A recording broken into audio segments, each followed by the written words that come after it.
Information shared on the following program is for general information purposes only. It does not constitute legal, tax, investment, or other advice, nor is it intended to recommend any particular investments, products, or financial instruments. Always seek advice from your financial advisor, attorney, or accountant with regard to investment, legal, or tax questions. Welcome to the only show in the country dedicated to helping savers worry less about money, the Worry-Free Retirement, with your host, nationally recognized retirement specialist and six-time author and fiduciary, Tony Walker.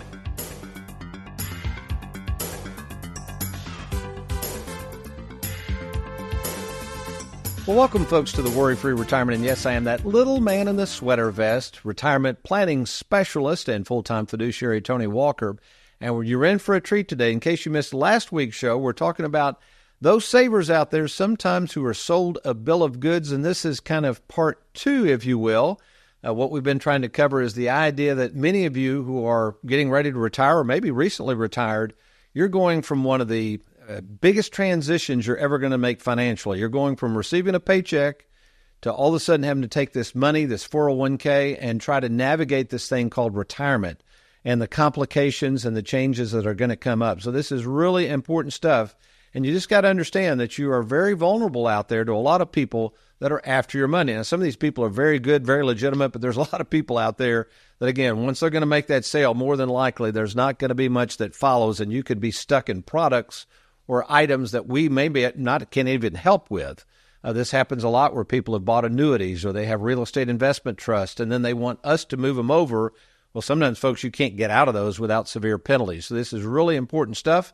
And before we get started, let me introduce to you in the studios, of course, working hard on this show is America's favorite financial sidekick, Mr. Aaron Orender, along with Louisville, Kentucky's most laid-back graphics artist, Mr. Derek Hudson. And also back in the studio, come on in, Mr. Juergens, my favorite son-in-law, Trey Juergens. Thanks again for helping us out on this. Yeah, happy to be here. So summarize again where you came up with this idea of the show for today, and then briefly what we covered last week and what we're going to cover today. Yeah, I kind of summed it up into one phone call last week, but it's actually a phone call almost every day about someone being stuck in a product with another advisor. What can we do to help?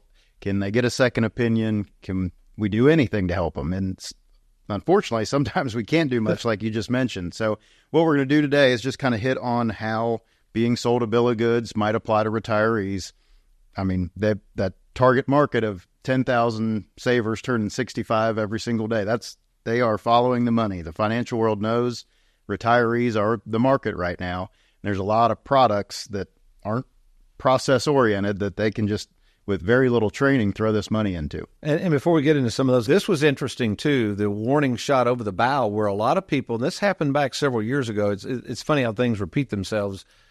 People right now are encouraging people to borrow from their homes to go out and invest in other products. This is a scary thing, folks. So I remember I was trained by a guy named Bob Castellone, and there's nothing wrong with using equity from your home on things like, fixing up your home or things that are use assets that you really need.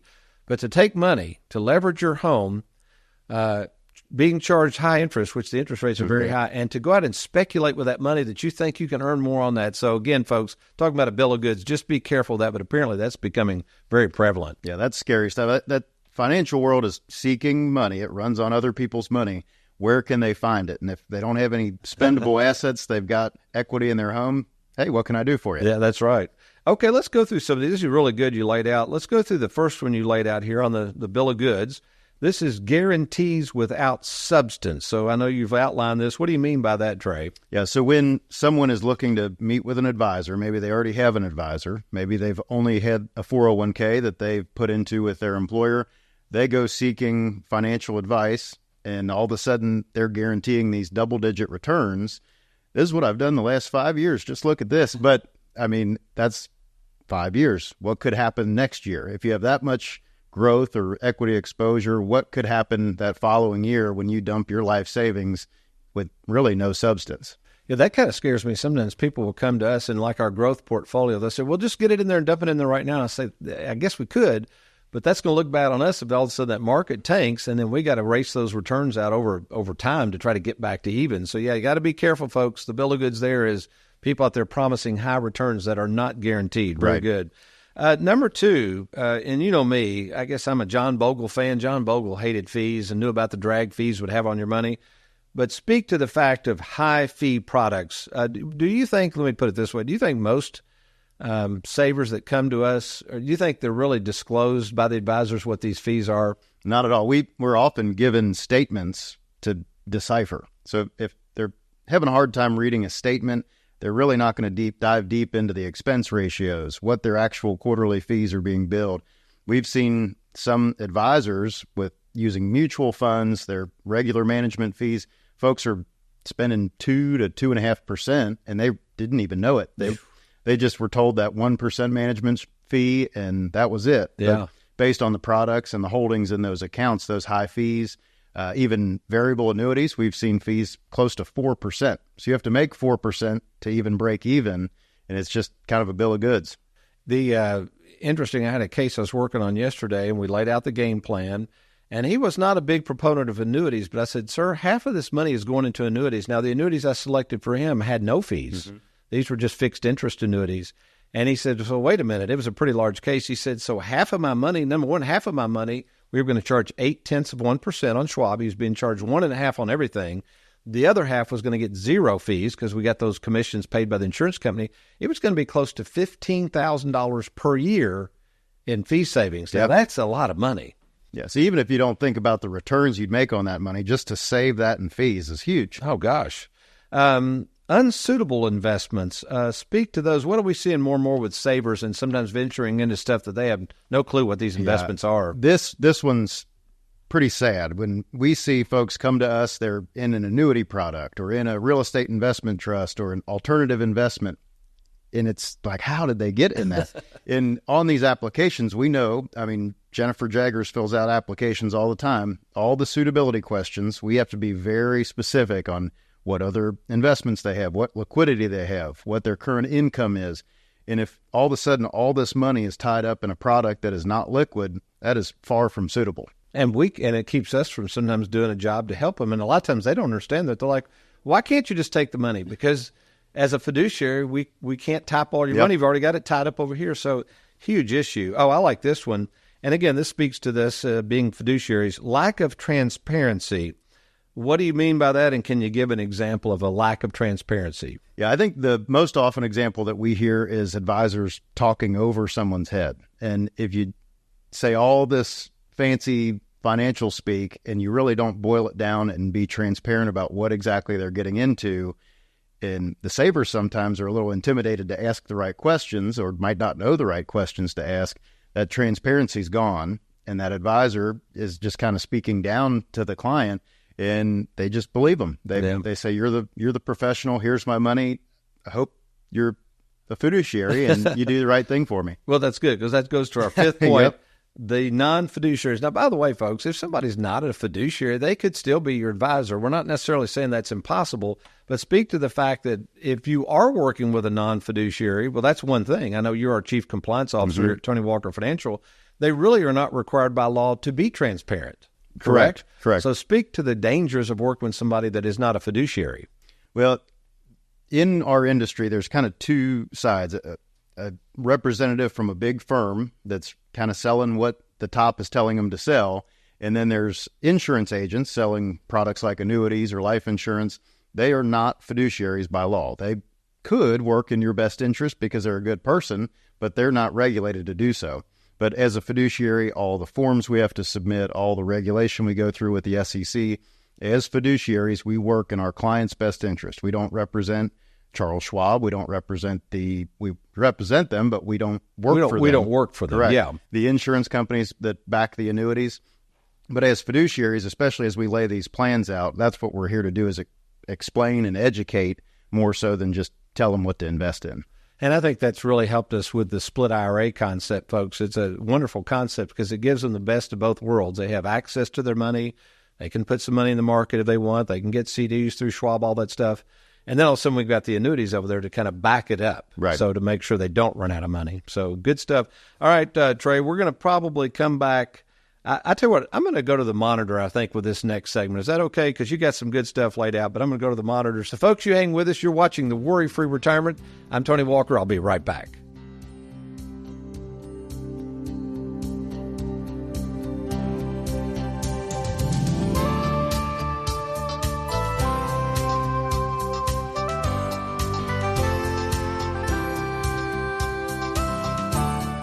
The individuals in this interview are uncompensated clients at the time of filming. Their opinions expressed were provided to Worry-Free Productions for use as an advertisement by Tony Walker Financial. Please refer to Form CRS and Form ADV Part 2A Disclosure Brochure for information regarding the advisory services offered by Tony Walker Financial. Our client spotlight today shines brightly on Miss Darlene Benzik. And Miss Benzik, first of all, thank you so much for being on the program with us. No, I'm honored to be here. Thank you. Well, you're welcome. So first of all, tell us a little bit about yourself.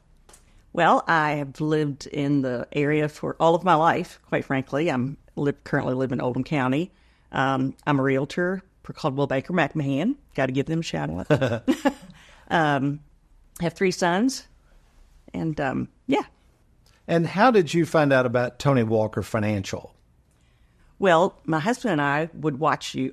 I had rolled over an IRA years ago, so we knew of you, of course. But my husband and I, late last year, started talking about consolidating our finances because we were all over the place. And he kind of spearheaded that because he, way back in the day, was a stockbroker. So he had viewed through that lens in terms of he had understanding, I had Zippo.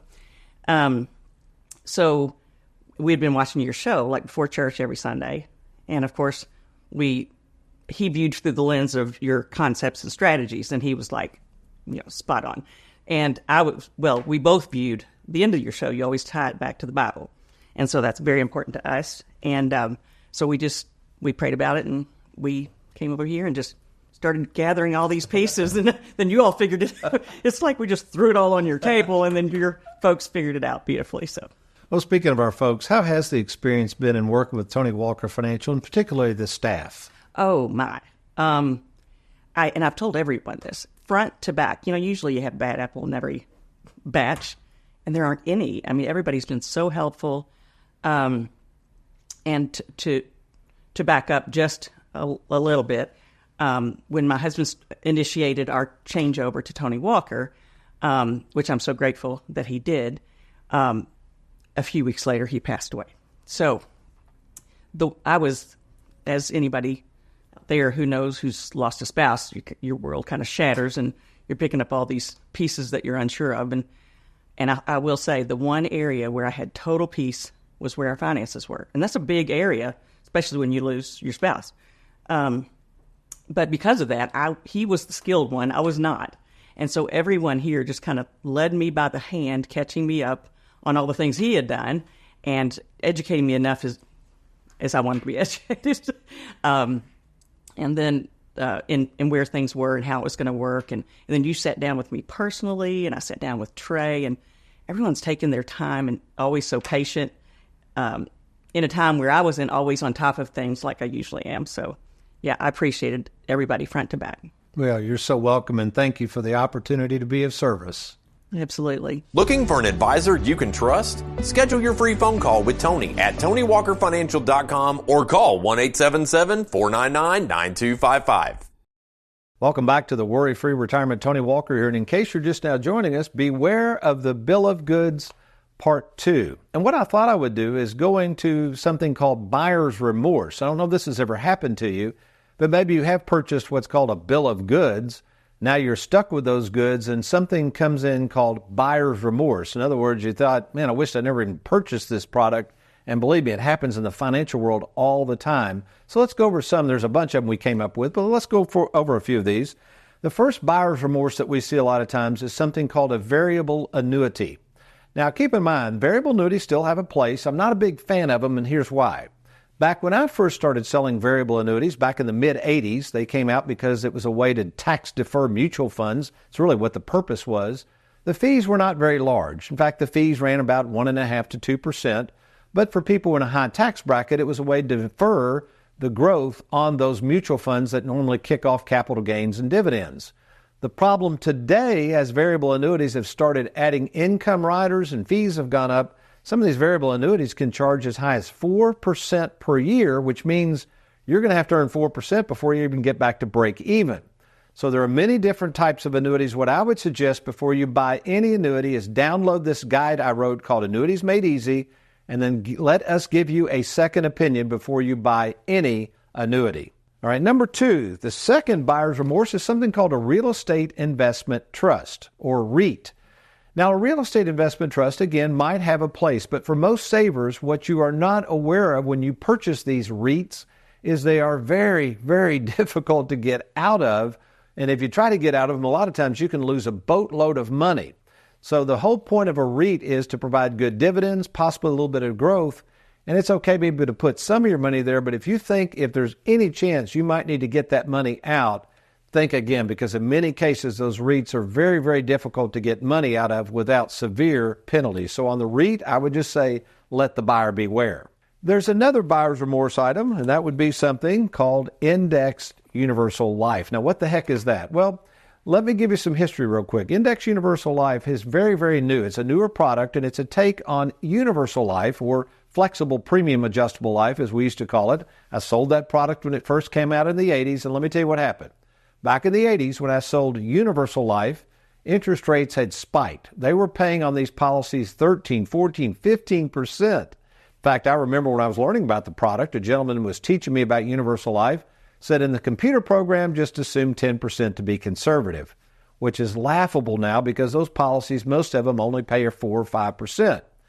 The problem is, many of you who have universal life have realized this, those policies have imploded.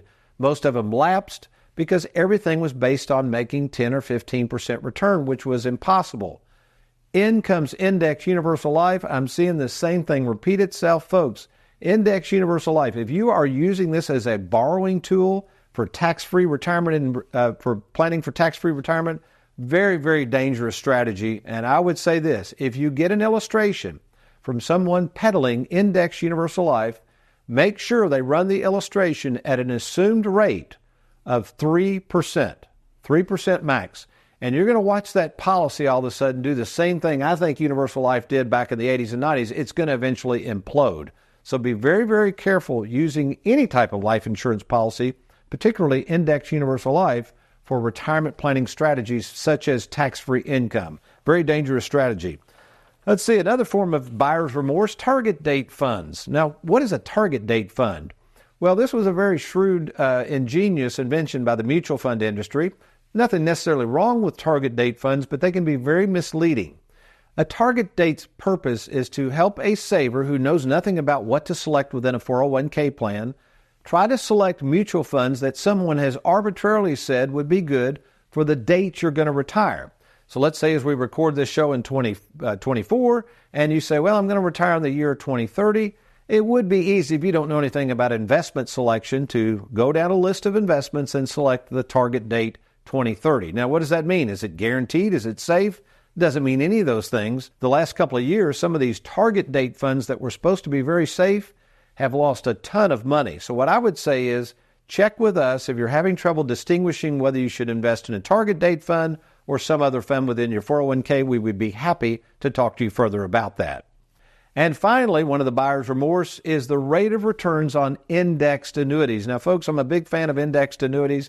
We try to remind people, we have for years, that indexed annuities, again, they are not guaranteed to make you any money. They're guaranteed to protect principal. That is the purpose of a fixed indexed annuity, and most of them do not have fees unless you attach an income rider. So you have to understand something. Yes, depending on what the market does, the indexed annuity may go up, but there are times, and we've seen this with some of our contracts, even when the market goes up, the fixed indexed annuity may not go up with it. That's because the fixed indexed annuity is tied to what's called a renewal date. So for more information on fixed indexed annuities, I highly recommend you download our booklet, Annuities Made Easy. I get into the 4 types of annuities, and if you'd like to research an indexed annuity before rushing out and purchase one, especially those that have bonuses attached, I would highly recommend you contact us at Tony Walker Financial before purchasing that indexed annuity.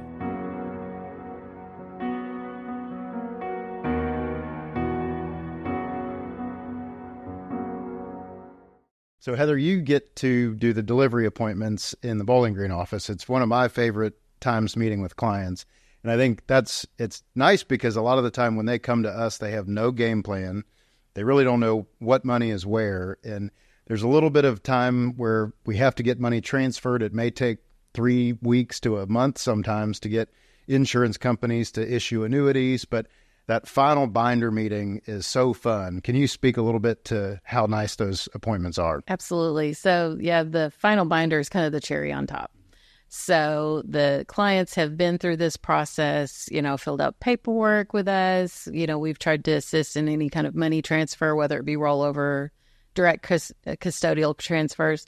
And then we present, this is your final binder. So this is exactly what happened and what you can expect. And a lot of times, and you've probably seen it too, they get a sense of relief because entering a retirement or making a big change in retirement is very stressful. It's one of the biggest decisions you have to make.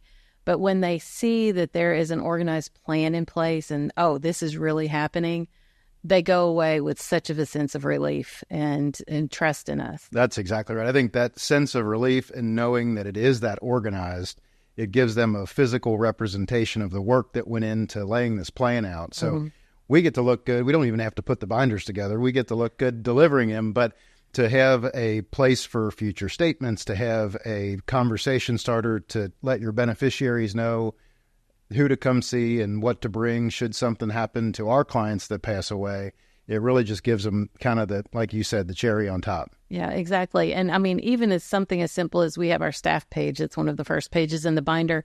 I think that gives the clients the sense, okay, I am not alone in this. There are people backing me and helping me along the way. You're exactly right. Thanks so much. All right, thank you. Looking for an advisor you can trust? Schedule your free phone call with Tony at TonyWalkerFinancial.com or call 1-877-499-9255. Tony, I know you recently wrote a best-selling book that's called Live Well, Die Broke. I have to admit, that is not exactly something I would expect to hear from someone who's giving retirement advice. Well, that catches people off guard because, don't I want to have all kinds of money? The whole purpose of the book was to remind people that you have to spend this money before it's too late. What I've seen over the years is people don't do that, and whether they want to admit it or not, everyone dies broke. What I mean by that is, Diane, you can't take it with you. So it's interesting that people work so hard to save all this money, but nobody's encouraging them to spend it. Now, here's the reason I believe the financial world doesn't want you to spend that money. If you start taking money away that you've saved with the financial world, that's less money for them. That's less commissions, that's less fees, et cetera, et cetera. Everybody makes money on your money if you don't spend it. The moment you start spending and enjoying that money is when you would get to enjoy the fruits of your labor. So if you think about it that way, you've worked hard to spend it, and at some point there'll be a point in time where you can't. A lot of people we have are getting older. They don't spend any money. I mean, we have people spending a couple $1,000 a month, and they come in their 80s and go, Tony, what am I supposed to do with all this money? Well, they couldn't even spend it even if they wanted to. They're not doing traveling and doing a lot of things they did when they're younger. So I think the philosophy is right on. I think it makes complete sense. And when our clients see how that we can make sure they use and enjoy and protect that money, and then show them how they can still use it without running out of money, it's a game changer, and it liberates them to feel like they can enjoy what they've worked so hard to save. That makes sense. And you're dealing with savers. So that mentality, maybe you're having to mold it a little bit for them. You're right. A saver, that goes against the grain. They've saved money. They're not good spenders. But we'll make sure they enjoy that money. And again, we'll make sure they spend it without running out of it. For additional information and scheduling your free, no-obligation appointment, go to TonyWalkerFinancial.com. Okay, Heather, I couldn't wait to ask you this question. As somebody who's been in the ground floor of our income planning department, it was really you and me at the time. Connie Fortney was working, but she wasn't really in the income planning area. You created all those spreadsheets, and we both agreed we can't do this. We're taking on more and more clients. So then we went to our proprietary software. So speak to the advantage we have from a planning firm with this proprietary software versus people who are still, I would say, unfortunately, out here relying on what I call retirement calculators. Retirement calculators take the humanity out of everything. So a calculator can't plan for you wanting to purchase your dream boat or something like that in the future. It's not going to really factor in on maybe the legacy planning you want for your children. It's a calculator. It's inhuman. It does not take into life in considering. Our retirement software is a little bit different because it's not just a plug and play kind of thing. We really look at especially with you, Tony, because with your first appointments, you'll really try to dive into what clients are wanting or what their vision is of their retirement. That is huge. And when it comes into our planning for that, and our planning software allows us to do that. We look, no plan's the same. These are completely custom to each client. And Lisa Allerkamp's just doing a magnificent job, and all the Leanne Tinsley and now Casey, and of course your oversight of the income planning department. And I don't think people realize how long these plans take to put together. Now, we'll present them. Usually I get the honor of presenting them at the second appointment, and people are blown away. But we sometimes, by the time I've met with them, done the vision exercise, I've had to go through and lay out the plan, meet with you on the income planning department, then you all have to put in the software. I mean, we could have 5 to 7 hours in that plan, and we're doing this absolutely free. So speak to the faith and confidence we have in these plans once we know these clients see them. Yes, that's the thing. It's, a calculator, 30 seconds, the advisor's done. Look at what I've done for you. But no, it does. It's, complicated plans could be 7-8 hours of manpower. And I think, too, what bodes really well for that is, as you mentioned, your steps. You've met with the client, you've reviewed the assets, you've kind of laid out the plan. We have the planning meeting. And so sometimes we'll just kind of tweak the plan in the planning meeting too. And then we go through statements. It's all input into the software. It's checked. It's double checked. It's triple checked. Really, we're wanting to get that as accurate as possible. And the way the software is laid out, it's building out not for just today, but what it looks like in the future. So hopefully, given, any major changes, that one plan you should be able to look at 5, 10, 15 years from now and be still fairly on track with what we were proposing. Heather, we pride ourselves on these income plans we've created with our proprietary software. Speak to the fact of how much time we've started putting into what we call income audits. Mandy Houchins, which does a wonderful job. Alyssa, we've just hired. She's doing a wonderful job, and TJ. But what is the importance of that income audit and making sure our clients stay on track with the game plan? Absolutely. Well, we've put so much investment in time and effort into developing the game plan. We want to make sure that the plan is still working. So we have started a pretty decent system, I think, and it's a very thorough system of looking at everybody's plans and just to see if they are on track on what we were projecting, 2, 3, 4 years from where we were when we started.